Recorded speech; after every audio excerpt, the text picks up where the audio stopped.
seeking divided bonds, relations between Israelis and Palestinians, Jews and Arabs. How do you personally see the conflict between the Israelis and Palestinians? Who is the victim there? Complicated thing about our conflict that both sides are victims now. It's not the Western with the good guys and the bad guys, as sometimes they are portrayed in Western media, but rather it's a combination of two miserable guys twisted together, mirroring each other's distortions after 100 years of killing each other. And if we really want to solve this problem, we must first relate to the suffering of both peoples, to the sensitivities of them. The best thing we can do is to make both sides acknowledge the suffering and the tragedy of the other side. And of course, this is a very difficult thing to do because both sides are absolutely entrenched in their positions. They do not see the other. They see only the projection of their own fears and nightmares and wishful thinkings. Na to jsem se právě chtěla zeptat. That's what I wanted to ask more about. How do the Israelis view the situation of the Palestinians? How do they perceive their despair? Are they ready to acknowledge their despair? Early in a Palestinian meet, there is this competition of suffering, of who suffered more. And no one of both parties is willing to give up on the exclusivity of his own suffering.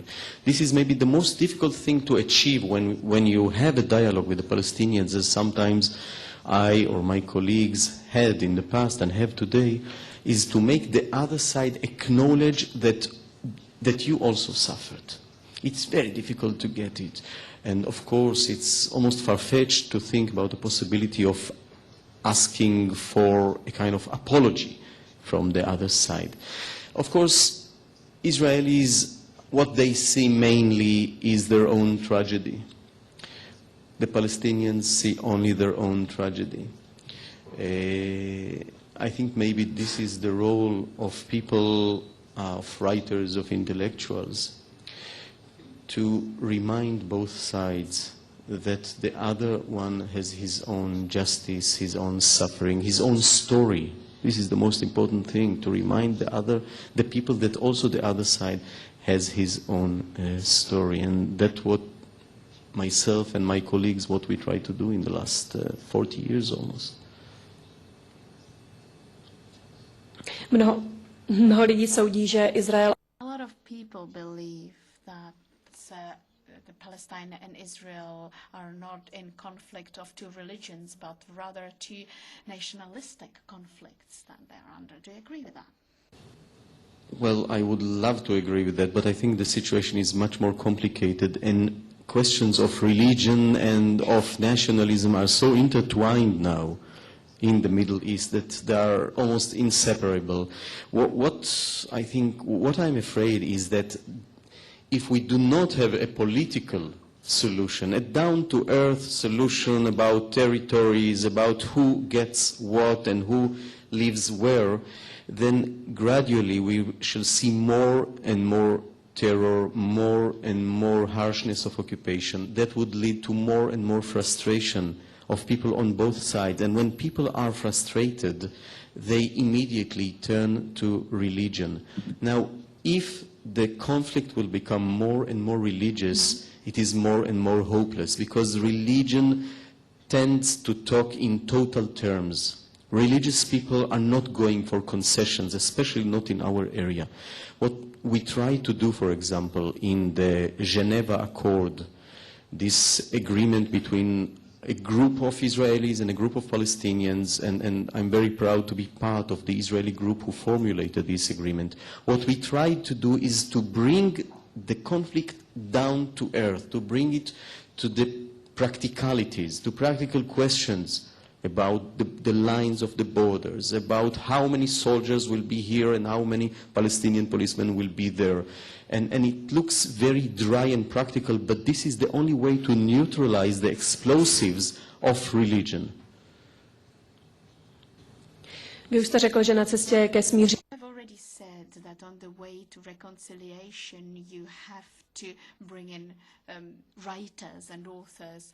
What possibilities does literature have face to suffering when we heard that after Auschwitz you will never be able to write poetry again? What are the possibilities that literature has? First, unlike what Professor Adorno said, we do write poetry after Auschwitz, and we do believe in life with all difficulties, and we know how difficult it was for the people who came out of Auschwitz to believe in the possibility of even of having children, of bringing children into this horrible world, of bringing them up on some positive values of belief in the mankind, in the goodwill of human beings, after everything they knew about what people are capable of doing to other people. And of course, in any situation of conflict, of violence, there is an important role for writers. First of all, you know that in every situation that is distorted by violence, by hatred, the first thing that is manipulated and forged is the language. All the big systems try to get hold on a certain language and to manipulate it in order to affect the hearts and the mind of the people. The government will manipulate and forge the language. The army, the media will collaborate with that. When you are trapped in a violent situation, when a people has to act sometimes against the legislative values of his heritage, of his culture, of his beliefs, immediately you need to have a kind of a false language that would allow this thing to happen. A language that would buffer between what the people actually does and what the people wants to believe on itself. And of course, when the language is being manipulated, writers should come and call things by their right names, not to allow anybody to manipulate it. The second thing, I think, is to remind people that there is an alternative. There is something about life in a catastrophe zone like our life that makes you freeze, you congeal in stereotypes, in prejudices. You see nothing but your own nightmares. And I think the flexibility of writing literature allows writers to remind their readers that they are not doomed to this reality, that there is some alternative, that there is not kind of divine decree that orders us to kill and to be killed.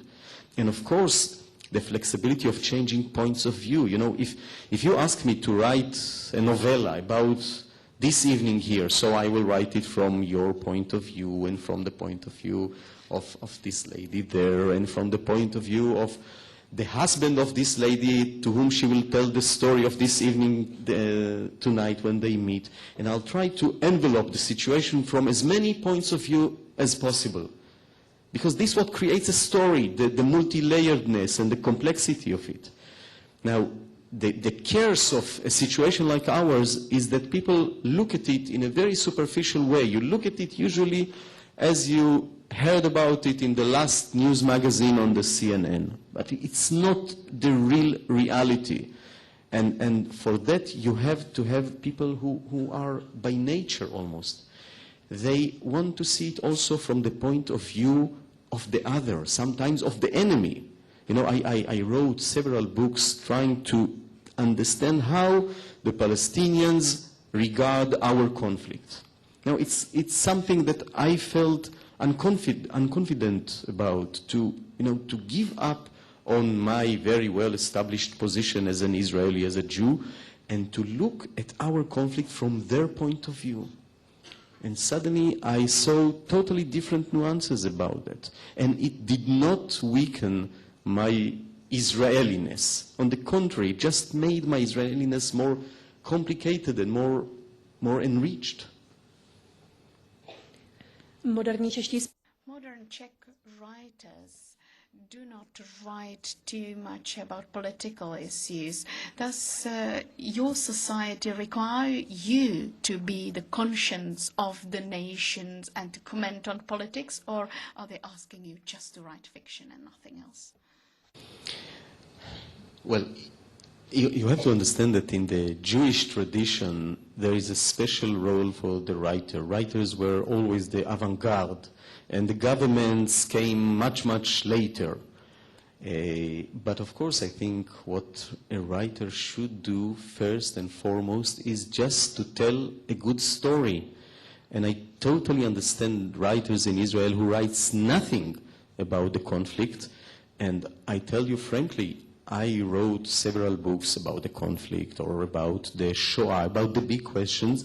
And in the last years, side by side with quite active political activity, in my novels, I did not write about the situation. And I did it deliberately because I felt that living in this situation, it confiscates all the precious things of individuality. If you live in such a, as I said, a catastrophe zone, it confiscates intimacy and individuality and privacy. And I felt, for so many years, so much of our energies go to the borders of our being, the borders between us and the Palestinians, us and the enemy and the other, and all our imagination and creativity and money and blood goes to this fence or wall between us and the other that I fear that in the end we shall wind up, we shall end like a suit of armor, but without the knight, the person inside it.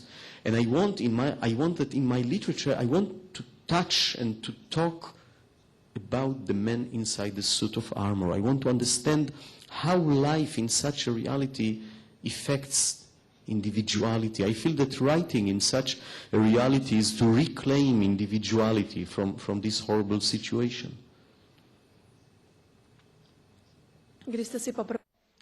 When did you first realize that the conflict or the eternal conflict is so pressing that you want to write about it? These are things that you don't know exactly when things like that happen, what originated it. It's an accumulation of impressions, of unrestlessness, of feeling that something goes terribly wrong and that you become collaborator with a situation that is totally contradictory to everything you believe in. And of course there are always justifications for why Israel has to be very vigorous, very strong. And by the way, Israel must be very, very strong. The Middle East is not a very peaceful neighborhood, and our neighbors, the Arab countries, never showed goodwill towards Israel, and the Middle East never internalized Israel and never accepted the right of Israel to exist there, which for me is a basic right. I cannot think of myself without having Israel and having the right of Israel to exist in the Middle East, in our historic original land. But at the same time, due to our tragic history, due to, of course, all the traumas of the past, there is such a temptation to act much more strongly and vigorously than the situation needs and asks for. And I, for the last 20 or 25 years, try to advocate the role of the dialogue between us and the Palestinians. I think that so much can be solved through a dialogue. I think that, we had 6-7 wars with Arab countries. Most of them were waged against us. Some were waged by us. Wars lead us nowhere. It leads only to more and more destruction. It brings more and more people into the circle of violence and revenge, and it's pointless, it's horrible, it's destructive, it congeals on your soul and on your language and on your private life like a death mask. And it's about time for us to try another way, the way of dialogue, the way of facing the real needs and the real justice of our enemy, of apologizing for the enemy of the things that we have inflicted on him, and to accept his apology for what he did for us. Because in the end, this is exactly what will happen. It might take a decade, it might take 50 years. In the end, there will be no war between us, because the lines of the final agreement between Israel and Palestine is very well known to everybody in the region. There are only two major questions. How long will it take before the two peoples would accept this inevitable compromise? And how many people are going to die until then? They are horrible questions, both of them. Why to wait until that? Why not to go and to solve the problem right now? Pane Grossman, já vám děkuji. Thank you very much for the answers, Mr. Grossman. And I believe that you'll now want to invite a friend of yours that knows your books very well. Spirit behind this festival, and the person whom I would be delighted to be on stage with and talk literature, Michael March.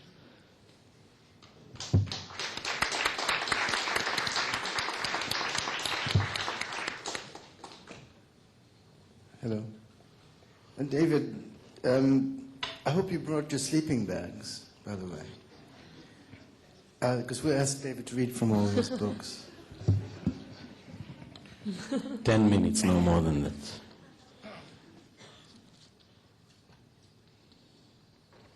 So, I guess I don't want to really... tell us the story of this evening.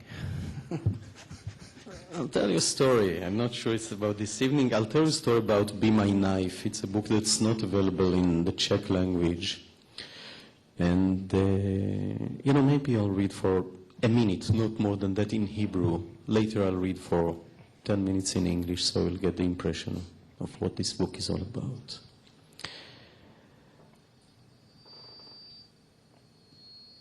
אני פה.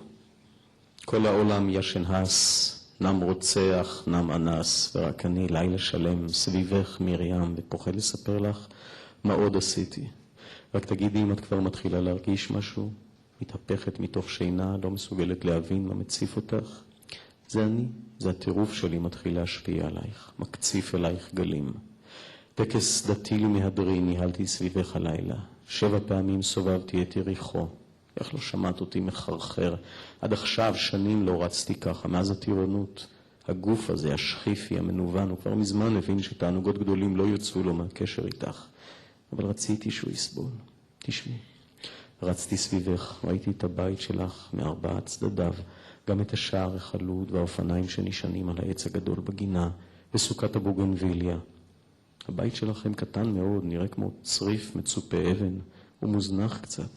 והגינה כמעט ריקה מרים, ויש חלון שבור מאחור. הכל שונה מאוד מהתיאור שתיארת. ופתאום אני חושב, מה זה שאמרת שהמשפחה הקטנה שלכם כנראה כבר לא תגדל? That's the Hebrew. I just wanted the Hebrew to echo here. It's a very ancient language. It counts back for, I think 4,000 years. And sometimes I like to think that if Abraham, the patriarch, Avraham Avinu, was to sit with us to the dinner table, he probably would be able to understand at least 2/3 of the conversation of my 12-year-old daughter. And I find it, impressive to have such a sequence of language, of different layers. And we have a very active slang in the Hebrew. Very, very active and fertile and rich and shrewd.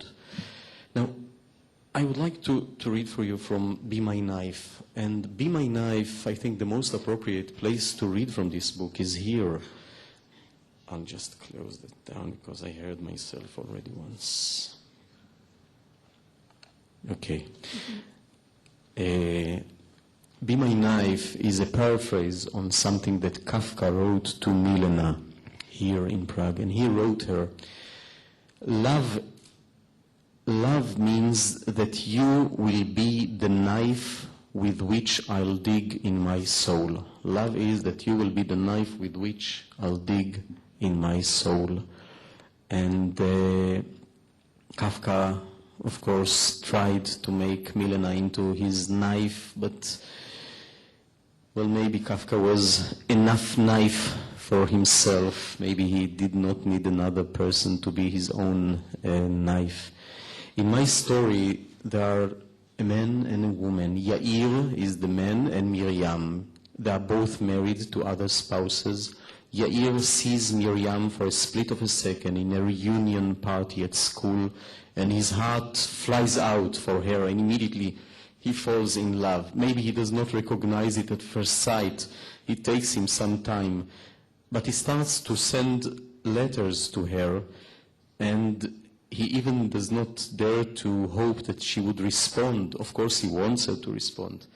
But he just wants to tell her his story. Just want to tell her his story. You know, in Hebrew, the verb to tell, lesaper, is also a biblical and Talmudic verb of making love. And they are the same, erotic-wise. And he tells her his story, and she answers. And so gradually, without meeting each other, they correspond and they create for themselves a kind of a hermetic bubble territory, which maybe is another definition of love, of intimacy. And they come very close to each other, very, very close, very intimate, totally exposed in front of each other, and they do not meet. He does not want to meet with her. He says, I don't want to go into this cliché of love affair. I want the story with you, as he says in the letter I'm going to read. This letter he sends her after something like a month of their correspondence, when she's still reluctant to tell him everything. When she sends back one of his letters sealed, she didn't want to read it. She had a sense that it's better for her not to read this letter, because in the beginning he's very violent towards her, very aggressive and wild, and only gradually she managed to carve him, to make him more bearable for her. And in the end, well, you know, in the last page of this book, they touch each other after 300 pages of corresponding, and somebody said it's the longest foreplay in Hebrew literature. July, between the 11th and the 12th. This might be my last letter. Read it carefully. It's 3:30, the middle of the night, and I am in my car, and everything has already happened. Don't ask me what I did. If this doesn't help melt your hard heart, I'll simply throw my hands up in the air and renounce you. And myself as well, I know. It's a shame. Shame! Could you hear that? You have no idea how close I am to you now. I mean, close. Outside your door. I've spent this entire night no more than 20 meters from you, approaching and retreating, and I was like the tiger who prowled around you in wide circles in your dream.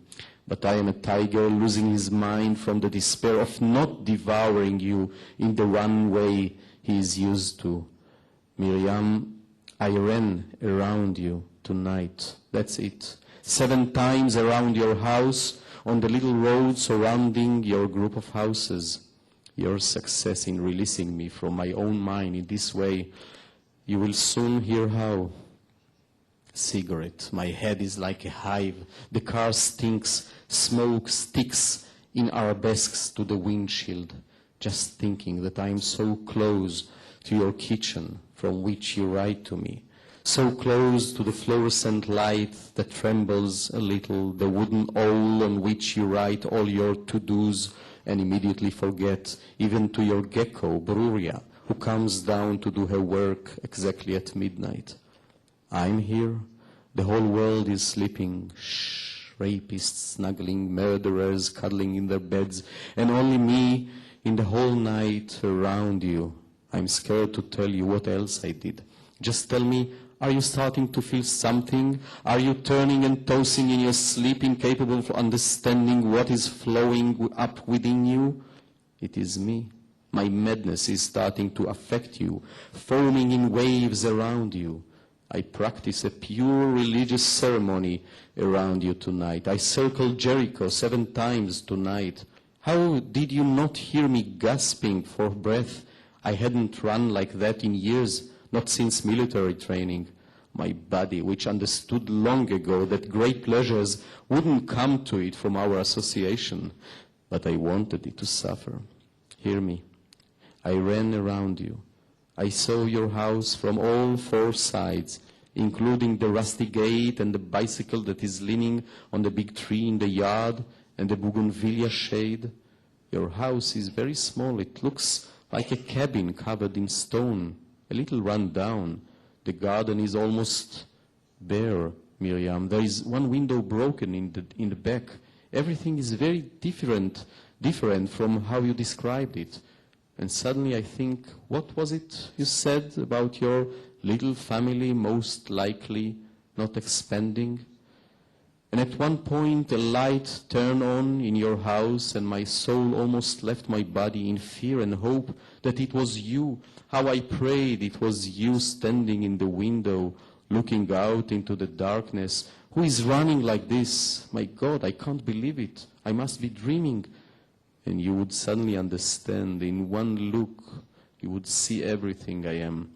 Don Juan, a stranger, a man walking a tightrope, and that confused soul writing to you. You would look into me and say, "Come, Froggy, come, all of you." Luckily for me, you didn't come out. You would have fainted if you had seen me in this way, in my special condition. You would have thought it was just a pervert, a normal, poor old pervert, surrenderingly paying his taxes to the bureaucratic gears of his glands. You would call the police, or even worse, your husband, who would beat the hell out of me. A man like that could eat 3 of me for breakfast. You probably can't read my handwriting. It is even more disturbed than usual. By the way, I've asked my mother, and you were right. They really did force me to write with my right hand instead of the left. How did you know? How do you know me better than I know myself? Look at me, sitting in the car and shivering and knowing that I have never done anything so complete for anyone. I don't know what else to do to make you believe that what I offered you I have never offered anyone else, no one. And I know from the first moment, and I knew from the first moment, that I didn't want a little story on the side with you. I wanted a story. Perhaps you know what it is in scientific literature, the name for such a clear, burning will, the strange perversion, this need a person has to tell his story to one particular person and no one else. This is so strong in me toward you. A section of my brain came back to life because of you, at the back, on the left side, behind my ear. It stretches and opens when I think Miriam. And it is the same location of the reveries and dreams I had as a child. I spent most of my childhood there, underneath the ice. It has been years since I have been able to go there. I had even forgotten the way. What did you call it? The memory shredders? Exactly. But I could remember just one thing. No stranger was ever allowed inside there. Under no circumstances could anyone know I had such a section in my brain. Don't forget, I am a person born to parents who until the age of 18 lived in a family. Family as a principle and family as death camp. I'm scattered. This isn't what I wanted. And I'm cold. Even though it's July, cold. When I ran, my whole skin crystallized with frost from the cold. Especially in the last 3 laps, when I suddenly understood what I needed to do and why I really came here tonight. Don't think I didn't have a moment of hesitation, but it lasted no more than a moment. And I said, to hell with it. What are you worth if you won't do this for her? You have decided to give everything that was created in you because of her to her. And I tried to argue with it, save myself. What if someone passes by and sees me like this and calls the police, who arrests me? Then I laughed at myself. I've been a prisoner all my life, so why be afraid now? And so I sat in the car and took my clothes off one piece after the other. and the shoes and the socks, and then I was already a different person. It happened to me in the space of a few seconds. Such a short border to cross. One moment you are dressed, and the next, flesh, animal, less than an animal, as if the skin had peeled off you with your clothes. I left the car and felt how all of a sudden the entire night was attracted to me, came to me from the far ends of the valley, like to new prey, a new kind of prey you don't even have to skin. It practically surrounded me the night, clinging to me with violence, to every part of my body. I have never felt anything like this in my life. This abnormal fear mixed with pleasure and a little embarrassment, because it invaded each and every hole this bastard night. It bit and chewed up pieces of me and went away with them into the dark. And suddenly 3 dogs appeared, huge, as if from some Scottish folk song. I thought I was having a stroke, a kind of dogs used to lead the blind, I think. They stood and barked at me, angry, scolding barks. They shamed me. Can you imagine it? I was ashamed in front of them, not as a person, as an animal. I was ashamed in front of them like an inferior dog. Can you understand that? Could you tell anyone this? Then, when I started running, they were suddenly silent. Even worse, they began to retreat, move away from me, whimpering quietly, and disappeared into the darkness. And I was left completely alone, only me with myself. And it wasn't very pleasant company. I was probably the most alone I have ever been. Do you know what I did then? I smelled my armpit and found the smell of writing you. And I thought I was probably making the right mistake for myself for once. And I started running. Here, I'm telling you everything. I was running slowly, so that anybody who wished to catch me could, because I got excited. Somehow nobody can catch me anymore. Even if somebody caught my body, I would remain free. I made 3 complete circles around you this way, and I discovered that when you run naked, the coldest places of all are behind your ears, around your neck, at your waist, and behind your knees. And the whole time I was running, I was thinking in my heart, here I am before you, Miriam, here I am before you. Perhaps you heard something in your dreams. It was my nudity shouting. It was my body screaming with panic at what I was doing to it. If you had come outside, you would have seen how I led myself, how my soul, suddenly freed, was for the first time walking my body, leading it in front of your window, showing you how pathetic and unnecessary and meaningless it is in the story we are, and how wholesale it is my body, the cheapest part of me.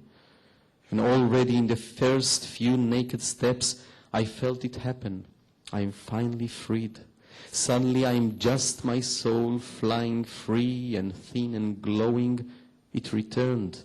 And I saw my body running after me, graceless and foolish and alien, running, stumbling after me, choking with anger, trying to jump forward and catch me every once in a while, reel me back in. But I am elusive, wily. Even my own body cannot catch me. And with every step it became clearer who I am and what it is, just a slave. Then it was a monkey, and then a clump of earth, no more than that, which rose up on 2 legs and growled. And I condemned it in front of your window and presented it as a sacrifice in exchange for the lies and the pollution with which I sometimes infect you. The opaque wave rising every time. There is a bag full of bitter liquid deep down in my throat, expressly for that purpose. And it splits open when you are good to me. I don't know why it is this way. I hope I never write you any more letters like that other one. I cannot promise you that yet. As I was writing it, I knew it was not a good letter, that it would cut you where you are the most sensitive.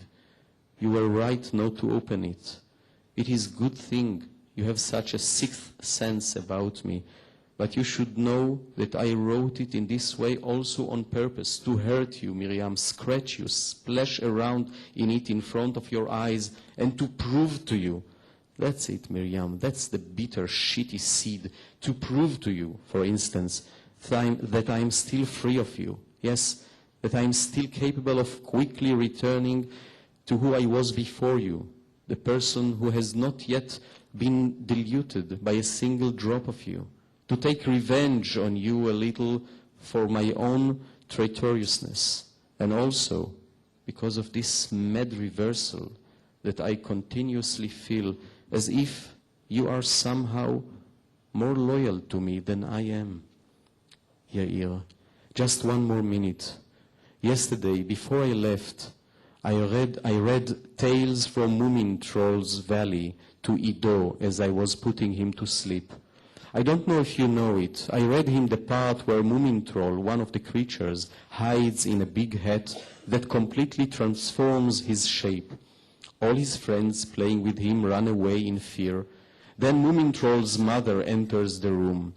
She looks at him and asks him, "Who are you?"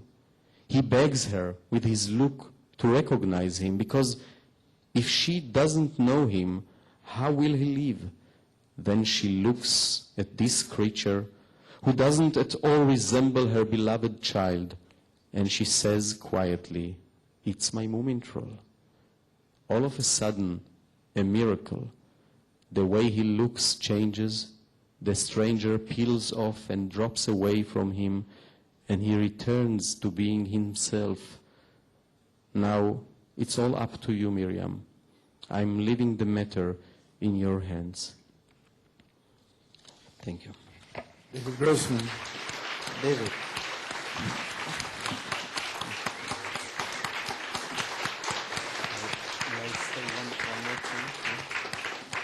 Thank you. You know, when I was reading the part of Moomintroll, I remembered something similar also from Kafka's life and Kafka's story, Metamorphosis. You remember this time when Gregor Samsa, for the first time, is exposed, after he turned to be a huge insect, this huge, horrible lizard. The first time that his mother gets a chance to look at him, the door is opened for a second, and she suddenly caught a glimpse of him. And now it's such a crucial moment in his life, because, you know, if she was generous and courageous enough to accept him the way he is, maybe all his life would be different. And of course, if the father of Kafka was able to look at him differently, not with the uglifying look, but with the beautifying look, everything would be different. But the mother of Gregor Samsa, she leaned back, she almost fainted, she holds herself against a table and she said, "Oh God Almighty," and I think she fainted. Now, the mother of Moomintroll was much more generous and courageous than the mother of Gregor Samsa, and she redeemed him of this monstrous situation. She allowed him to wear back human face.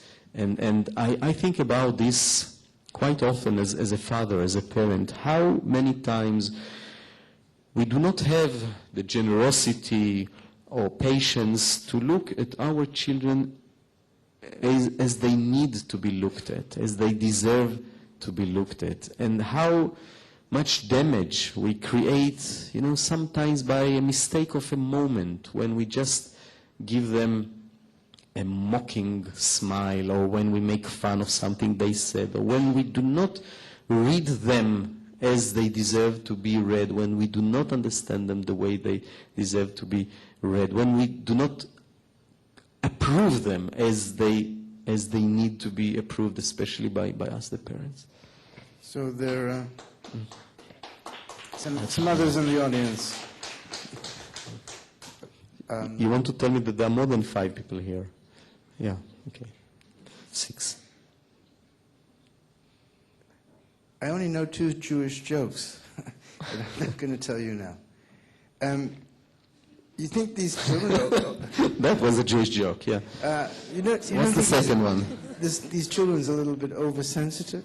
Say it again? I didn't. They're oversensitive, these children. Your children now. I think every child is very, very sensitive. Maybe when we, I mean, after a certain age, of course, we are all congealed children, and then we call children oversensitive. But a child is someone who is very open to everything. All possibilities are open to him or to her, and to be a child means to be in a constant effort to try to decode the world of the adults. It's such an effort being a child.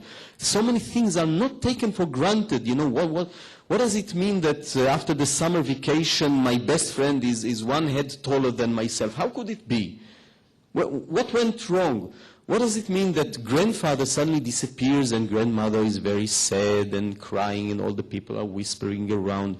The world is full of mysteries and threats. And I remember there is this story when our eldest son, when he was 3 years old, I put him to bed one night and I told him, you know, Jonathan, tonight it's the longest night of the year. It was 21st of December.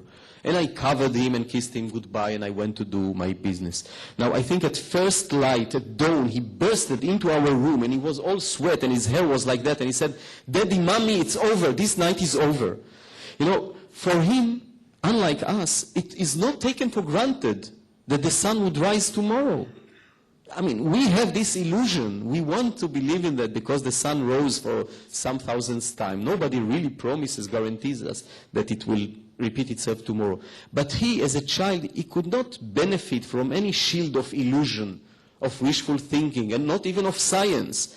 He was totally exposed to all possibilities. And this is, well, when I write about children, I want to bring myself to this very point where things are not taken for granted, where, yes, the world is such a big mystery.